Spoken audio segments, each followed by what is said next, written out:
Bonjour. Alors, on dit franchement, aujourd'hui, il y a beaucoup de lanceurs qui utilisent les architectures de SpaceX et de Rocket Lab pour proposer des lanceurs économiquement rentables.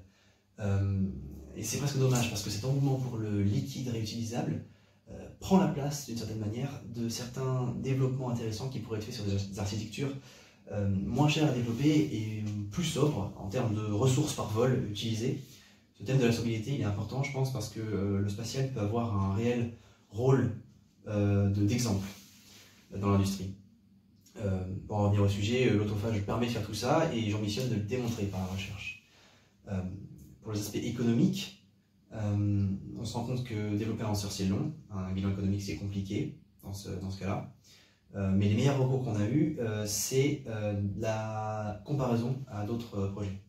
On se rend compte qu'il y a plusieurs atouts à l'autophage. Le premier, c'est la scalabilité, faire des prototypes plus petits pour des résultats équivalents, et donc raccourcir le développement et baisser son coût. Concrètement, à la fin de l'année prochaine, on va avoir une fusée sonde qui aura volé pour 200 000 €. Je chiffre ça dans le dossier.